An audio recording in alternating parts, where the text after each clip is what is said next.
his incorrect name, but that's all good.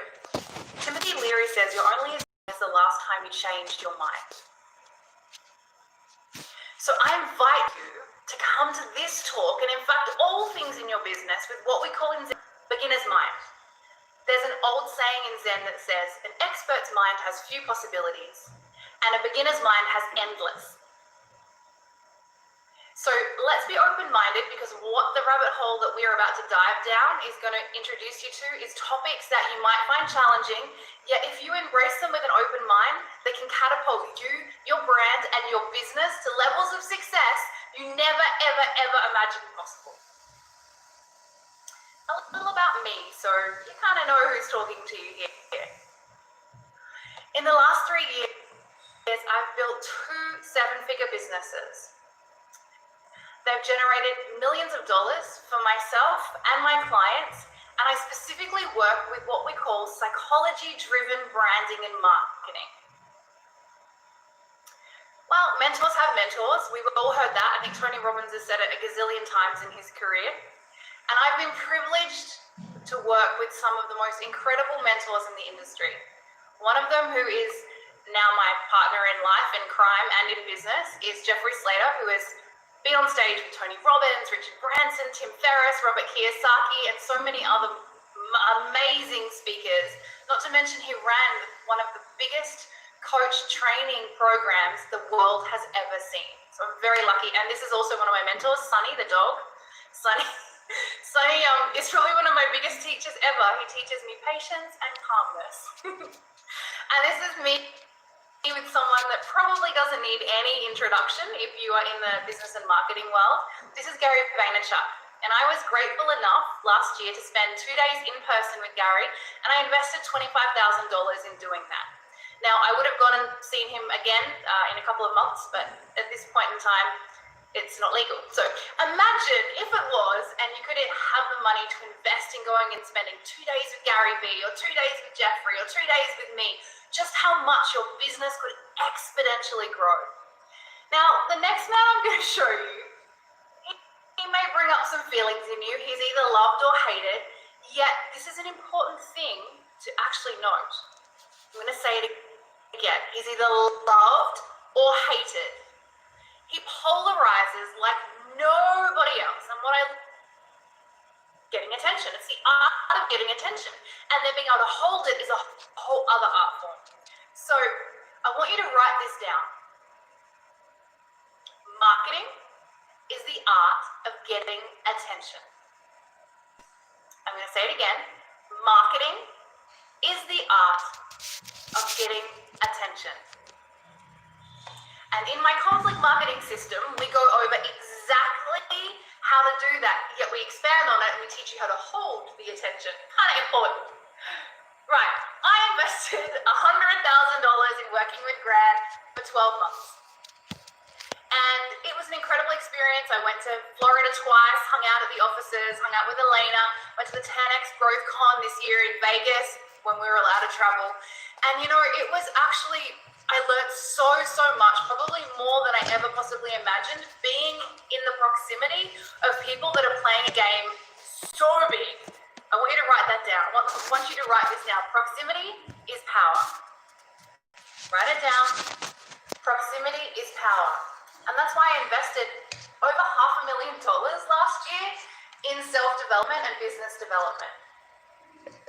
Now, the reason why I created a global movement of high performers is because the experiences I had with being around Jeff, Gary Vee, Grant Cardone, and the people that go to their programs made me really understand the importance of proximity, community, to help us stay grounded, focused, and always excelling to be our best.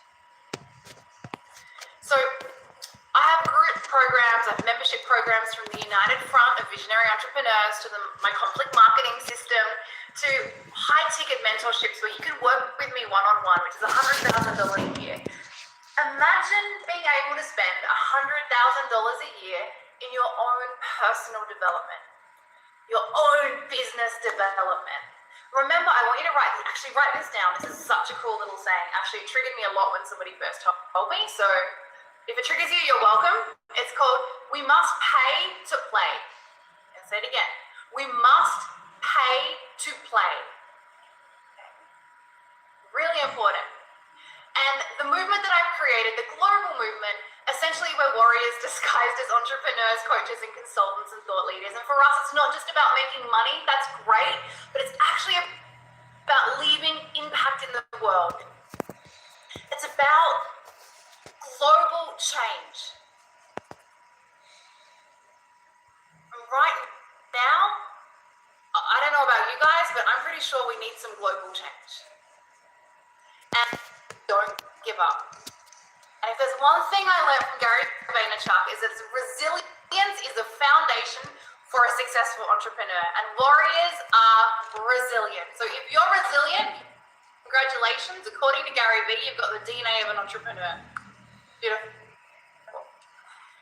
It wasn't always this way for me, and I'm going to share with you guys my journey to this point. And my journey really began when I really started waking up to myself, and I was living on the streets of Auckland, New Zealand. I'm actually originally from Tasmania, which is a tiny, beautiful island at the bottom of Australia, and when you're able to, I suggest you go visit it. But I moved to Auckland in my late teens, and I ended up living on the streets. I was subjected to a pretty abusive childhood. My father was somebody who didn't really understand how to love himself, and because we only project out into the world, he projected out his own suffering onto me. And although I looked smart, deeply wounded from a series of emotional and psychological abuse. In fact, my dad called me a gunner. Now, does anyone know, this is an Australian colloquial term, this is interesting, I forgot about this. He called me a gunner. That was my nickname around the house, G-O-N-N-A, gunner.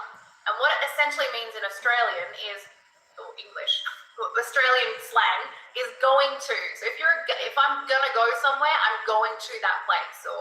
So he would say to me, Kate, you're a gunner. You're gonna do this, you're gonna do that, and you'll never do anything. And growing up that way, and with a massive gaping hole in my heart, it led me to a lifestyle of addiction. From food to alcohol and eventually to methamphetamines, where for about a 3-year period, it ruled my life. And to this day, out of all of the things that I've done, even the millions of dollars I've created, overcoming that addiction is the thing I'm most proud of in my life. So, of course, with a drug addiction comes destructive partying and sleeping with lots of people and all the other stuff that comes when we're deeply, morbidly unhappy. Now, the turning point for my life was my father actually passed away. And when he passed away, he was taking his last breath. And I remember thinking, he can't get out of that. There's no bargaining out of this. Like, he's actually dying. And So I got my shit together. And soon after that, I discovered I'm unemployable.